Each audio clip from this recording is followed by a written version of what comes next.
Hey, it's Ash and I'm the vegan neuropsychologist, and in this video I'm going to be answering a question that I received recently.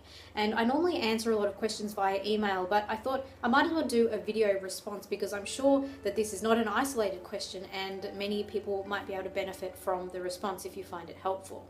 So today's question comes from Christy. And Christy actually left this comment and she said, I'd love to see a video tackling specifically how to cope with the speed at which media piles onto us what feels like several horrors a day. It's at the point where I am avoiding going online. So thank you, Christy. I can completely see where you're coming from, and I'm sure many people would feel the same way or share your sentiment. Here's the thing. Media, not just social media, but all forms of media, they do contain a lot of what we would call negative comment, a lot of fear-based content.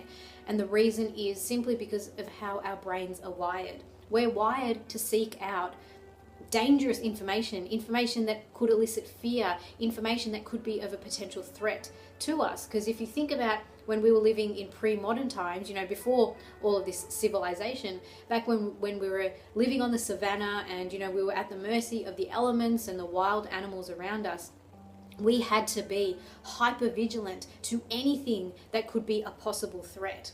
So if we saw something that was beautiful or something that was inspiring, we might just give it a cursory glance. But if there was something that could potentially signal danger, like maybe some moving grass that meant that a predator could be lurking in there, we would focus all of our attention on that potential threat. Now, even though it's not pre-modern times anymore, our brain really hasn't kept up with the environment in which we find ourselves. So even though there's not exactly going to be a hungry lion lurking in the bushes outside our house, our brain is still wired to seek out those threats. So that's why we could be driving down the road, and if we see a car accident, we see ambulances and or sirens, we are going to look. That's why everybody slows down their car, traffic slows down, everybody turns their heads to look, and it's the way that we've been wired. A beautiful sunset might not garner that much of our attention. It could be a really majestic sunset or some really beautiful view, but a car crash on the side of the road, that's going to get our attention because it's something that potentially could threaten our safety or our well-being. Now, the reason I'm sharing this with you is because it is possible to work with our brain. And even though we have this natural tendency, we have this innate wiring, you could say, that doesn't mean that it's fixed, and it doesn't mean that there's nothing we can do about it. I read a statistic somewhere. I've actually come across this statistic a few times, and it's something like for every negative image that we hear or see, we need to feed ourselves about 3 positive images to compensate.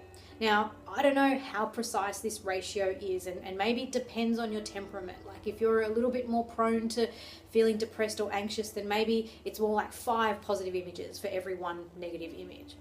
I think the point can be made though that for every negative image we encounter, we need to feed ourselves a lot more positive images to compensate. It's not 1 to 1. Maybe 2 positive images to every 1 negative image. Maybe that is just what levels the playing field. So the negative images and the negative stories and all of this horrible news that surrounds us, it's there and it's going to be filtering into our mind. So we can be deliberate about choosing to feed ourselves things that inspire us and things that make us feel good and things that make us feel hopeful for humanity. And we can find these stories so easily because we do have access to the internet, and a lot of these sorts of inspiring stories are shared all over the web. But I think the key is though that we can't just be passive recipients of information because the negative stuff is going to filter in anyway. But what we can do is be deliberate about choosing to also feed ourselves lots of positive images. So it may well be that you need to get off social media completely. However, I don't think that that's necessarily the solution for everybody. I think it might be a matter of being more discerning, being more intentional about where we put our time and what we're focusing on. So in our newsfeed, let's say on Facebook or Instagram, we can decide who we're going to follow. We can decide which pages and which people we're going to like, and therefore which posts are going to show up in our newsfeed.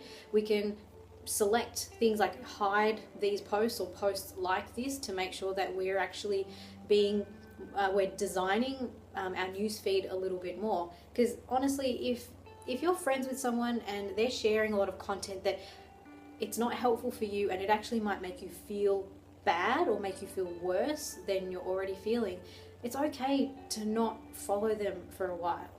I'm not saying you need to unfriend them. I'm just saying that maybe you just need to not follow their posts for a while until you're feeling better.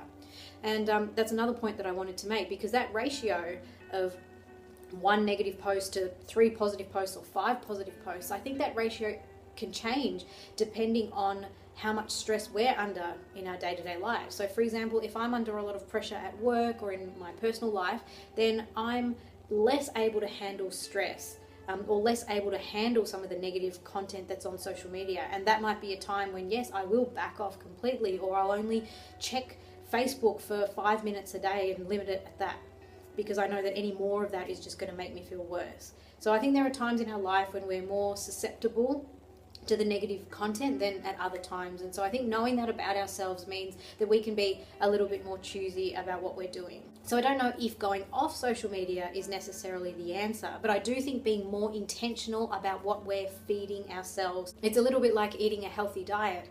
I mean, most of what we eat should be healthy food if we want to be in the best possible health. And of course, from time to time, we can have some junk food. We can have some vegan chocolate or some vegan donuts if we feel inclined. But by and large, the majority, most of our food intake needs to be healthy, whole plant foods. And I think the same can be said for what we're feeding our mind. Yes, of course, the negative images are going to filter in. I mean, if you live in the Western society, and if you're connected in any respect to other people, whether it's in real life or online, of course bad news is gonna make its way into our brain. But we can counterbalance that by being choosy about the sorts of positive information that we're putting into our brain and making sure we're getting as much of that as possible. So follow people online who inspire you, watch the videos that you find inspiring, maybe just take a step back from the people whose content makes you feel bad or makes you feel hopeless or makes you feel dissatisfied or makes you feel jealous or envious or angry or frustrated or despairing or any of those unpleasant emotions that you might want to be getting away from. Now, this isn't to say that you need to hide yourself away in a bubble, because life isn't about just feeling good all the time. Sometimes we do need to have some negative emotions, because negative emotions serve a purpose as well. What I'm saying is we need to be choosy about what we're feeding ourselves and when. So I hope you found this video useful. Thank you so much, Christy, for leaving your comment, because it's inspired this video, and hopefully someone else will get benefit from this information as well. And if you have a question that you would like answered, please leave a comment down below, because I can do more video responses like this if you like. And even if you don't have a question, I'd love to hear from you. What are some ways that you cope with some of the negative themes, some of the negative images that we get on social media? What are your strategies? I'd love to hear from you. Please pop a comment down below and let everybody know, and maybe we can all benefit from each other's wisdom. So thank you so much for watching. Make sure you hit the subscribe button if you haven't already. I'm Ash, the vegan neuropsychologist, and I'll see you in the next video.